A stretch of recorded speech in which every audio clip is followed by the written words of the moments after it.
දුවේ පුතේ දුර පුතාලත් එක්ක නවයේ ශ්‍රේණියේ දර්ශක පාඩම යටතේ අපි නීති කීපයක් සාකච්ඡා කරා.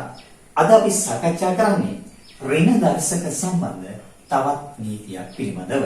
අපි මුලින්ම මේ සම්බන්ධ නීතිය ගොඩනගාගෙන ඉමු. බලන්න දුවේ පුතේ මෙන්න මේ ප්‍රකාශනයේ දිහා දෙක බල තුන බෙදීම දෙක බල පහ. මම මේ බල දෙකම පිළිදුවලා ලියන්නම්. දෙකේ තුන්වෙනි බලය කියන්නේ දෙක ගුණ කිරීම දෙක ගුණ කිරීම දෙක. දෙකේ පස්වෙනි බලය කියන්නේ දෙක ගුණ කිරීම දෙක ගුණ කිරීම දෙක ගුණ කිරීම දෙක ගුණ කිරීම දෙක. අපිට පුළුවන් දෙකට දෙකේ එකයි දෙකට දෙකේ එකයි කියලා සිලු කරන්න. එතකොට දුර පුතාලට පේනවා ලවයේ ඉතුරු වෙන්නේ 1 හරේ ඉතුරු වෙන්නේ දෙකේ දෙවෙනි බලය. දුර පුතාලා එදා සාකච්ඡා කළා දුර පුතාලත් එක්ක පාද සමාන බල දෙකක් බෙදීමේදී දර්ශක අඩුවන බව. මම මේ ප්‍රකාශනයම දර්ශක නීති භාවිතයෙන් නැවත සිදු කරන්නයි හදන්නේ. දෙකේ තුන්වෙනි බලය දෙකේ පස්වෙනි බලයෙන් බෙදනකොට 3න් 5ක් අඩු වෙනවා. එතකොට දුර පුතාලට පේනවා ඇති දෙකේ ඍණ දෙවෙනි බලය බව 3න් 5ක් අඩු වෙන්නේ. එතකොට දෙකේ ඍණ දෙවෙනි බලය බව. බලන්න දුවේ පුතේ දෙකේ ඍණ දෙවෙනි බලය සහ එකේ එයට දෙකේ දෙවෙනි බලය මේ ප්‍රකාශන දෙක සමාන බව දුර පුතාලට පේනවා ඇති. එකම ප්‍රකාශනයක් ආකාර දෙකකින් සුළු කරේ එහෙනම් ලැබෙන ප්‍රකාශනයක් අනිවාර්යයෙන්ම මේ ලැබෙන ප්‍රකාශන සමාන වෙන්න ඕන බව පැහැදිලි ඇති. අපි මෙන්න මේ සම්බන්ධතාවය නීතියක් විදිහට මෙන්න මේ ආකාරයෙන් සටහන් කරගමු. එහෙනම් අපිට පුළුවන් ඍණ දර්ශකයක් ධන දර්ශකයක් බවට පත් කිරීම සඳහා මෙන්න මේ සම්බන්ධතාවය භාවිතා කරන්න. ඒ බල ඍණ n කියන ප්‍රකාශනය අපිට ධන දර්ශකයක් කරන්න පුළුවන් 1 යට ඒ වල n වෙනි බලය කියලා. ඒ වගේම ඒ බල m කියන ප්‍රකාශනය මේ ධන දර්ශකය ඍණ දර්ශකයක් බවට පත් කරන්න පුළුවන් 1 යට ඒ වල ඍණ m බලය කියලා. එතකොට දුවේ පුතේ මේ සම්බන්ධතා දෙකම එකවර මම දැක්වුවොත් ඒ බල ඍණයෙන් බෙදීම ඒ බල ඍණයෙන් කියන ප්‍රකාශනය මේ ඒ බල ඍණයෙන් කියන ප්‍රකාශනය ධන දර්ශකයක් බවට පත් කරන්න පුළුවන් මේ හරයේ තියෙන බලය ලවයට ගෙනීමෙන් ධන දර්ශකයක් බවට පත් කරගන්න පුළුවන්. ඒ වගේම ඒ බල ඍණයෙන් කියන ප්‍රකාශනය ධන දර්ශකයක් බවට පත් කරගන්න පුළුවන් මේ ලවයේ තියෙන ප්‍රකාශනය හරයට ගෙන ඒමෙන්. එතකොට දුවේ පුතේ මෙන්න මේ නීති කීපය අපි ගැටළු විසඳන්න භාවිතා කරනවා. නැවත අපි බලමු ඍණ දර්ශකයක් සහිත බලයක් ධන දර්ශකයක් බවට පත් කර ගැනීම සඳහා මෙන්න මේ සම්බන්ධතාව භාවිතා කරන්න පුළුවන්. ඒ බල ඍණයෙන් කියන ප්‍රකාශනය අපිට ලියන්න පුළුවන් 1 යට ඒ වල n වෙනි බලය. ඒ වගේම ඒ වල ධනෙන් කියන ප්‍රකාශනය ඍණ දර්ශකයක් බවට පත් කරන්න පුළුවන් 1 යට ඒ වල ඍණ n බලය. මේ අවස්ථා දෙකම අපි සැලකුවොත් මේ ඍණ දර්ශකය ධන දර්ශකයක් බවට පත් කරපු අවස්ථාව ඒ වගේම මේ ඍණ දර්ශකය ධන දර්ශකයක් බවට පත් වෙන අවස්ථා දෙකම සැලකුවොත් ඒ බල ඍණයෙන් කියන ප්‍රකාශනය අපිට හරයට ගෙනීමෙන් ධන දර්ශකයක් බවට පත් කරන්න පුළුවන්. ඒ බල ඍණයෙන් කියන ප්‍රකාශනය ලවයට ගෙනීමෙන් ධන දර්ශකයක් බවට පත් කරන්න පුළුවන්. අපි මේ සම්බන්ධ ගැටලු කීපයක් සාකච්ඡා කරමු. දුවේ පුතේ අපි සාකච්ඡා කරපු සම්බන්ධතාව අපි මේ ආකාරයෙන් සටහන් කරගමු. ඒ බල ඍණයෙන් කියන ප්‍රකාශනය අපිට ලියන්න පුළුවන් ඒ වල 1 යට ඒ වල n වෙනි බලය කියලා. ඒ වගේම ඒ වල n වෙනි බලය කියන එක ලියන්න පුළුවන් 1 යට ඒ වල ඍණ n බලය කියලා. මේ අවස්ථා දෙකම එකවර සැලකුවාම ඒ බල ඍණයෙන් බෙදීම ඒ බල ඍණයෙන් කියන ප්‍රකාශනය ලියන්න පුළුවන් ඒ වල m බලය බෙදීම ඒ වල n බලය කියලා. හොඳයි. අපි මේ සම්බන්ධ ගැටලු කීපයක් සාකච්ඡා කරමු. පළවෙනි ගැටලුව විදිහට දුර පුතාලත් එක්ක මම සාකච්ඡා කරන්නේ දෙක බල ඍණ 3. මෙන්න මේ වගේ ප්‍රකාශනයක අගය හොයන්නේ කොහොමද කියලා. එතකොට දුවේ පුතේ දෙක බල ඍණ 3 කියන ප්‍රකාශනය අගය සෙවීමට පෙර ධන දර්ශකයක් සහිත බලයක් බවට පත් කරගත යුතුයි. එතකොට මෙන්න මේ නීතිය මේ සඳහා භාවිතා කරන්න ඕන. ඒ බල ඍණයෙන් කියන ප්‍රකාශනය ලියන්න පුළුවන් 1 ඒ වල n වෙනි බලය කියලා. එහෙනම් මට මේක ලියන්න පුළුවන් 1 2 3 වෙනි බලය. 1 2 3 වෙනි බලය. අපි 1 බෙදීම 2 3 වෙනි බලය කියන එක විහිදුවලා ලියමු. 2 ගුණ කිරීම 2 ගුණ කිරීම 2. එතකොට 1 වරක් 2 4යි 4 වරක් 2 8යි. එතකොට දුර පුතාට පේනවා ඇති මේ වගේ ප්‍රකාශනයක අගය සෙවීම සඳහා අනිවාර්යයෙන්ම මේ නීතිය භාවිතා කළ යුතු බව මම තවත් ගැටලුවකට යොමු වෙන්නම්. 1 බෙදීම 5 ඍණ 2 වෙනි බලය. එතකොට දුවේ පුතේ මේ ගැටලුවේදී මෙන්න මේ නීතිය 1 බෙදීම ඒ වල ඍණයෙන් කියන ප්‍රකාශනය මට ලියන්න පුළුවන් ඒ බල m කියලා. එහෙනම් මේ ප්‍රකාශනය ලියන්න පුළුවන් 5 දෙවෙනි බලය කියලා. 5 දෙවෙනි බලය මේ දුර ලියමු. 5 ගුණ කිරීම 5 5 25යි. තවත් ගැටලුවකට යමු. තුන්වෙනි ගැටලුව විදිහට මම දුර පුතාට ඉදිරිපත් කරන්නේ. 3 ඍණ දෙවෙනි බලය බෙදීම 2 ඍණ 3 වෙනි බලය. එතකොට දුවේ පුතේ මේ අවස්ථාව මෙන්න මේ වගේ අවස්ථාවක් ඒ බල ඍණයෙන් බෙදීම ඒ බල ඍණයෙන් කියන ප්‍රකාශනය මට ලියන්න පුළුවන් ඒ බල m බෙදීම ඒ බල n කියලා. එහෙනම් 2 බල ඍණ 3 කියන ප්‍රකාශනය ධන දර්ශකයක් බවට පත් කරමු. 3 බල ඍණ 2 කියන ප්‍රකාශනය ධන දර්ශකයක් බවට පත් කරමු. දැන් මේ ප්‍රකාශනය මම ලියාගත්තා. 3 බල ඍණ 2 බෙදීම 2 බල ඍණ 3 කියන ප්‍රකාශනය 2 3 වෙනි බලය බෙදීම 3 දෙවෙනි බලය කියලා. විහිදුවලා ලියමු. 2 ගුණ කිරීම 2 ගුණ කිරීම 2 3 දෙවෙනි බලය කියන්නේ 3 ගුණ කිරීම 3 දෙවරක් 2 4යි 4 වරක් 2 8යි 3 වරක් 3 9. එතකොට දුවේ පුතේ මේ අවස්ථා තුන භාවිතා කරමින් ගැටලු තුනක් මම මේ සාකච්ඡා කරේ. මෙන්න මේ වගේ ප්‍රකාශනයක අගය ස්වන්නේ කොහොමද කියලා. පළවෙනි ගැටලුව මෙන්න මේ වගේ අවස්ථාවක් 2 බල ඍණ 3 කියන ප්‍රකාශනය ලියන්න පුළුවන් 1 බෙදීම 2 3 වෙනි බලය කියලා. 1ට 5 ඍණ 2 කියන ප්‍රකාශනය ලියන්න පුළුවන් 5 දෙවෙනි බලය කියලා. ඒ වගේම මේ අවස්ථාව ලවයේ සහ හරයේ ඍණ දර්ශක සහිත බල තියෙන අවස්ථාවක් 3 බල ඍණ 2 බෙදීම 2 බල ඍණ 3 කියන ප්‍රකාශනය මේ 2 බල ඍණ 3 ලවයට ගෙනීමෙන් සහ 3 බල ඍණ 2 හරයට ගෙනීමෙන් ධන දර්ශක බවට පත් කරන්න පුළුවන්. එතකොට දුවේ පුතේ අපි ඍණ දර්ශකත් සම්බන්ධ කරගෙන මුලින් දුර පුතාලත් එක්ක සාකච්ඡා කරපු දර්ශක නීති ටිකක් නැවත මතක් කරගෙන අපි ගැටලු කීපයක් සාකච්ඡා කරමු. ඒ ගැටලු සාකච්ඡා කරන්න ඉස්සෙල්ලා දුර පුතාලා උත්සාහ කරන්න ඒ ගැටලු වලට පිළිතුරු සපයන්න. දුර පුතාලා ඉවත් කරන පළවෙනි ගැටලුව ධන දර්ශක සහිතව ලියන්න. මම මේ ගැටලුව සාකච්ඡා කරන්න ඉස්සෙල්ලා අපි ඉගෙන ගත්ත සම්බන්ධතා ටික නැවත මතක් කරලා ඉන්නම්. පළවෙනි සම්බන්ධතාවය x බල ඍණයෙන් කියන ප්‍රකාශනය ලියන්න පුළුවන් 1 බෙදීම x වල n වෙනි බලය. 1 බෙදීම x වල ඍණයෙන් කියන ප්‍රකාශනය අපිට ධන දර්ශකයක් බවට පත් කර ධන දර්ශකයක් සහිත බලයක් බවට පත් කරන්න පුළුවන් x බල ඍණයෙන් කියන බලය x වල m වෙනි බලය කියලා. ඒ වගේම මේ අවස්ථා දෙකම අපි එකවර සැලකුවොත් x බල ඍණයෙන් බෙදීම x බල ඍණයෙන් කියන ප්‍රකාශනය හරයේ තියෙන ඍණ දර්ශකයක් සහිත බලය ලවයට ගෙනීමෙන් සහ ලවයේ තියෙන ඍණ දර්ශකයක් සහිත බලය හරයට ගෙනීමෙන් ධන දර්ශක සහිත බල බවට පත් කරන්න පුළුවන්. අපි පළවෙනි ගැටලුවට යමු. පළවෙනි ගැටලුව x බල ඍණ 3 ධන දර්ශකයක් බවට පත් කරමු. මේ සම්බන්ධතාවය භාවිතා කරලා 1 බෙදීම x ට 3 වෙනි බලය. දෙවෙනි කොටස 3 බල ඍණ 7 ඒ විදියමයි 1 බෙදීම 3 7 වෙනි බලය. තුන්වෙනි කොටස 1 බෙදීම ඒ ඍණ 3 වෙනි බලය.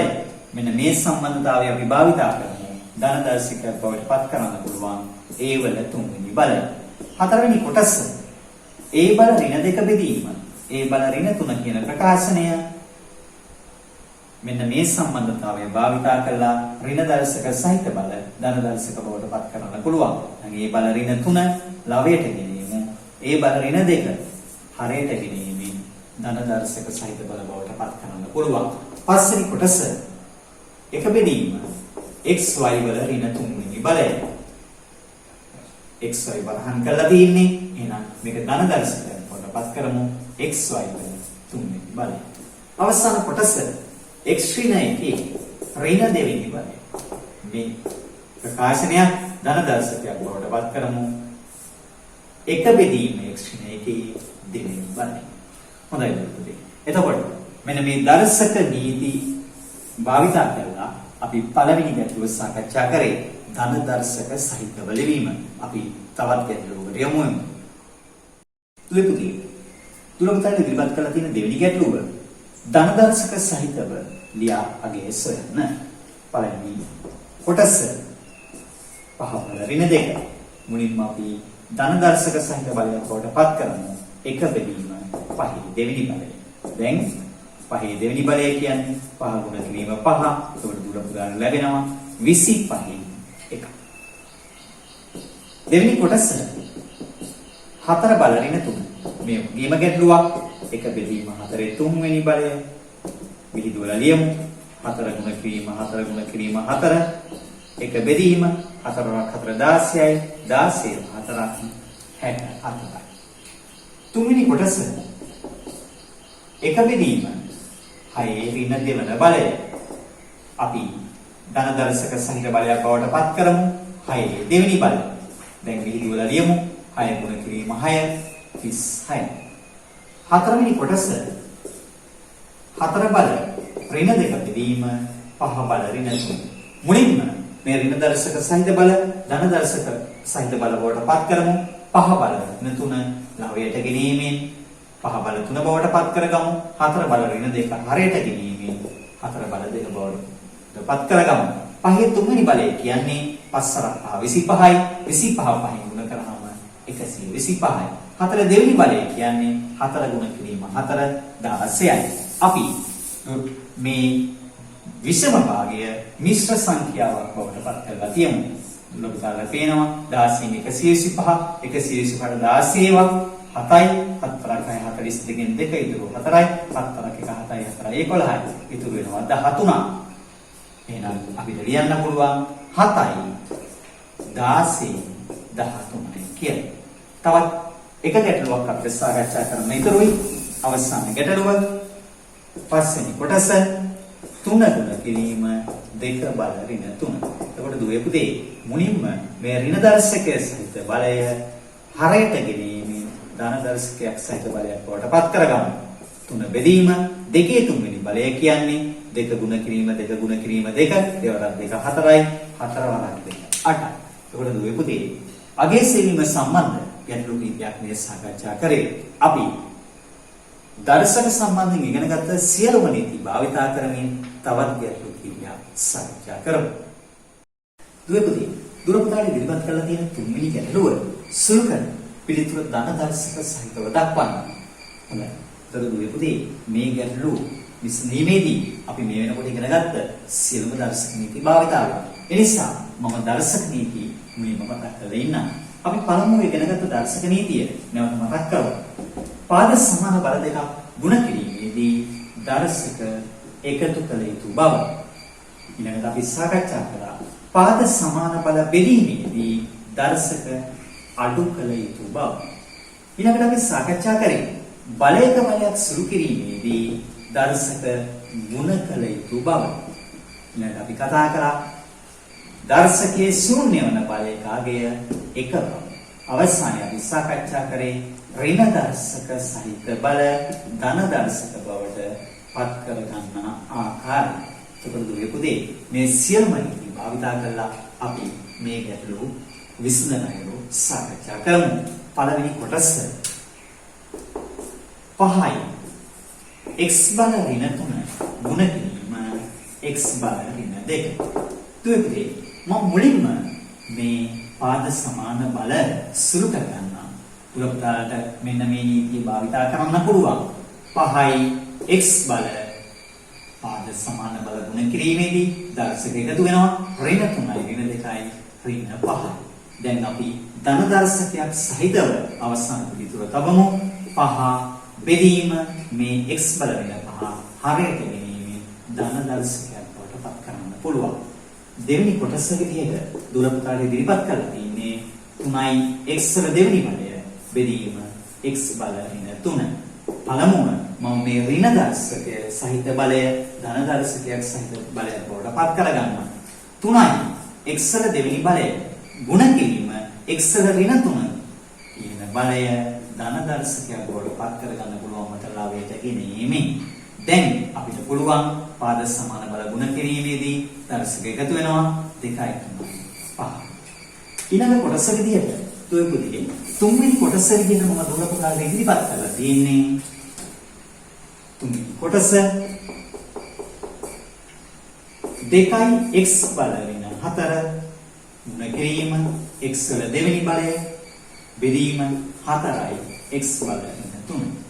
තොර දුවේ පුතේ දුර පුතාට මුලින්ම මේ සංඛ්‍යා සුළු කරගෙන ඉන්න පුළුවන්. 2ට 2 ඒවා 1යි 4ට 2 ඒවා 2යි කියලා සුළු කරගන්න පුළුවන්. එතකොට x බල වින 4 ගුණ කිරීම x බල 2 බෙදීම 2 ගුණ කිරීම x බල ඍණ 3. හොඳයි. ඊළඟට මම මෙන්න මේ ලාභයේ තියෙන ප්‍රකාශනය සුළු කරගන්න x වල ඍණ 4 වෙනි බලය ගුණ කිරීම x වල දෙවෙනි බලය බල ගුණ කිරීමේදී දර්ශක එකතු වෙනවා ඍණ 4යි ධන 2යි කියලා කියන්නේ x වල ඍණ දෙවෙනි බලය බෙදීම 2 ගුණ කිරීම x වල ඍණ 3 වෙනි බලය. දැන් දුවේ පුතේ අපිට පුළුවන් මේ ඍණ දර්ශක සහිත බලය ධන දර්ශකයක් බවට පත් කරගන්න. එහෙමනම් x බල ඍණ 2 ගුණ කිරීම x වල 3 වෙනි බලය බෙදීම 2. දැන් දුර පුතාට තියෙනවා නැවතත් පාද සමාන බල ගුණ කිරීම දර්ශක එකතු වෙනවා ඍණ 2යි ධන 3යි එකතු වෙනකොට x වල 3න් 2ක් අඩු වෙනවා. පළවෙනි බලය නිසා මම එක ලියන්නේ නෑ බෙදීම 2. එහෙනම් අවසාන පිළිතුර විදිහට ලැබෙනවා අපිට x බෙදීම 2. හතරවෙනි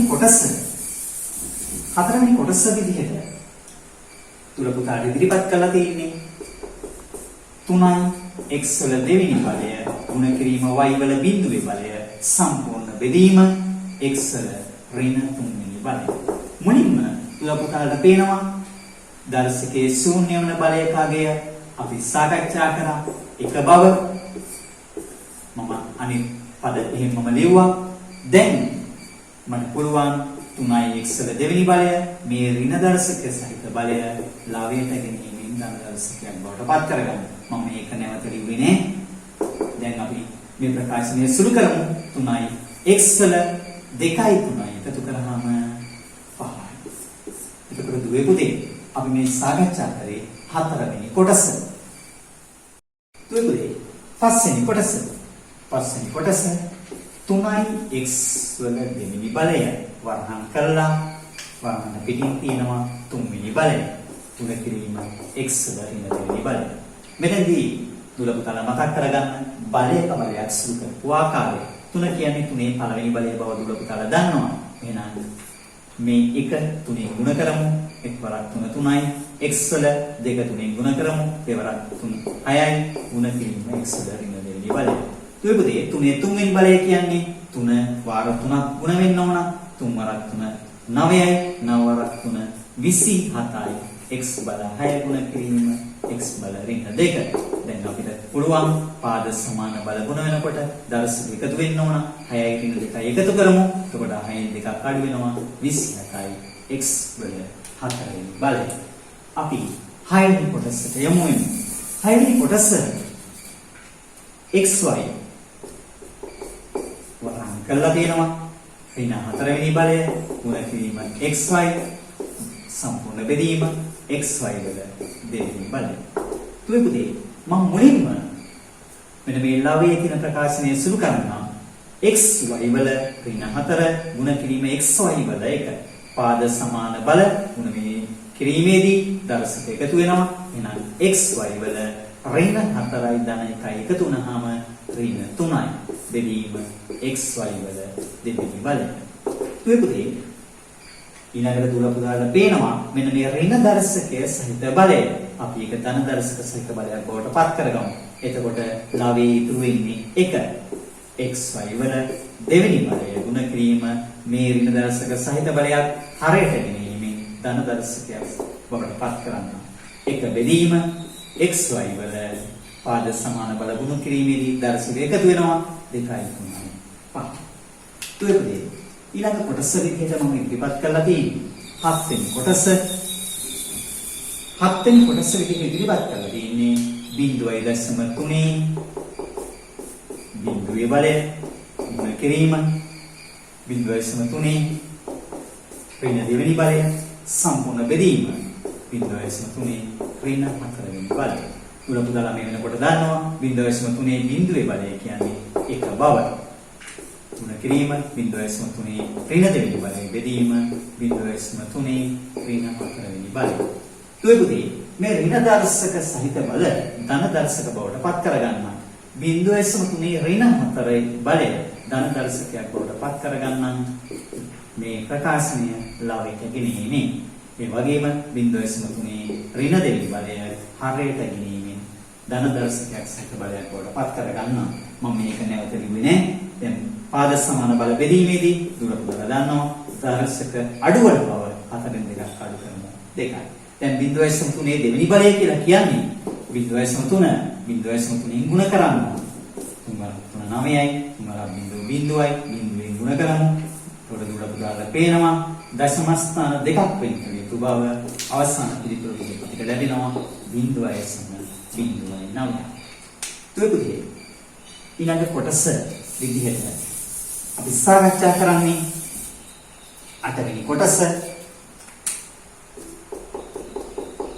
3යි x වල ඍණ හතරේ බලය ගුණ කිරීම 3යි x වල දෙවෙනි බලය 3යි x වල ඍණ දෙවෙනි බලය බලන්න දුන්නේ. පළවෙනි පියවර විදිහට මම මේ ලවයේ ප්‍රකාශන සුරු කරගන්නවා. 3යි x වල ඍණ 4යි ධන 2යි එකතු කරාම ඍණ 2 බව දුර උසට පැහැදිලියි. බෙදීම 3යි x වල ඍණ දෙවෙනි බලය. තුවේපදී අපිට මේ ප්‍රකාශනය මෙහෙමම දෙද්දි සුරු කරන්න පුළුවන්.